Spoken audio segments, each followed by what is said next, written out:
Hello my friends, John LaRuffa here with another Unbiased unboxing. In this episode, I'm going to take a look at Halls of Hegra. Let's go ahead and see what this solo-only, very thematic war game looks like. Okay folks, and as usual, please like and subscribe to my YouTube channel if you haven't done so already. If you have, I truly do appreciate it. So this copy was given to me to review by the actual designer, and I am very appreciative of that. But I will always be as honest as possible because otherwise it doesn't do anybody any good. But I will mention that. So I do like the back of the box so you see exactly what you're getting inside. I've always said that.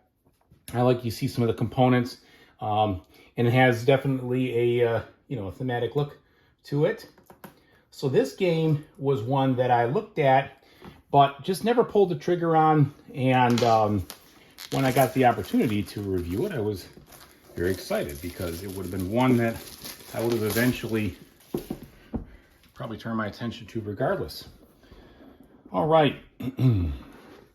So looking inside the box, standard box here, we've got some bags here. This hit bag, it's a felt bag. Looks like it's in pretty good shape as far as no threads or anything in this. So you got the recruit bag, and then we have the patrol bag. Okay. Here's the rules.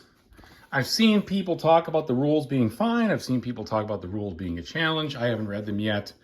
But I'll certainly give you my impression of them as I go forward, as I review the game, and I will review the game in the coming days for sure, after I get the hang of it, play it, learn it, and feel like I've got a good grasp on it. So looks like there's plenty of content here. My one thing, I do see some examples, so hopefully those make it easy to understand. They even give you some historical background there at the end.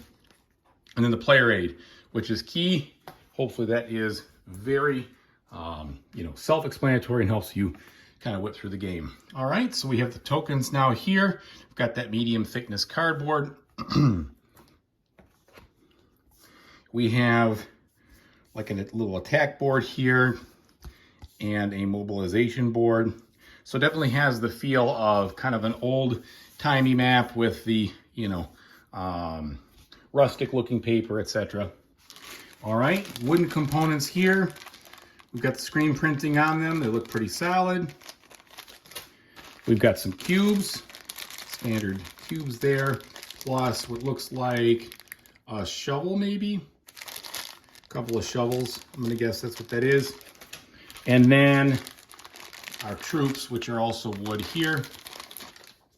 Not the usual meeples, but it's going to be meeple-like figures nonetheless. All right. Small little mini dice. And then a couple more cards here. Then we have the game board, which I'll pull out, and then we'll take a look at the cards, the card quality. Okay. So here's the game board. From a standpoint of the illustrations, it looks very crisp. Like you said, yeah, very thematic in that regard. But the artwork of the illustration looks real crisp, looks very tight. And again, interesting. I love solo-only games. There's no doubt about it. And this one was sort of said to be a mashup of Pavlov's House. Not a mashup, because it's not a mashup. But like a Robinson Crusoe kind of game, which I really like, and with kind of like a theme like Pavlov's House, which I also enjoy. So again, my heightened excitement to give this a try. All right, so the board looks nice and functional, but also pretty good to look at there. All right, now let's get these cards open.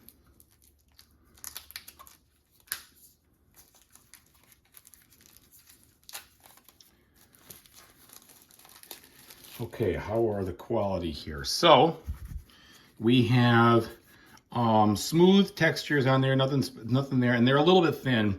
For me, these are a definite sleeve. The artwork looks really nice, but they're just a little bit on the thin side. So I'd be careful if I were you. The back looks really cool. Yeah, so you've got a little bit of thematic artwork up there, but very functional in nature of what the cards do.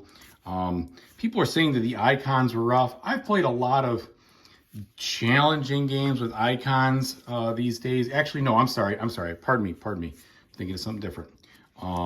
These icons certainly don't look rough to me, and that's why they don't.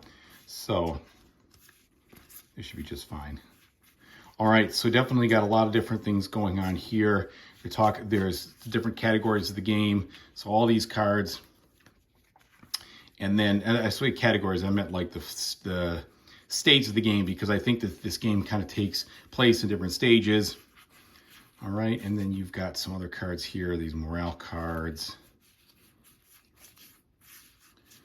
And so we got high and low morale, and then some other ones, these hope, despair, not good.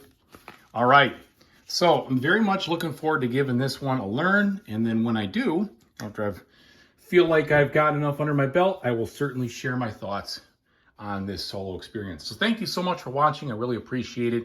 Whatever you decide to do in the future, I truly hope you have a fantastic time doing it. Take it easy, everybody.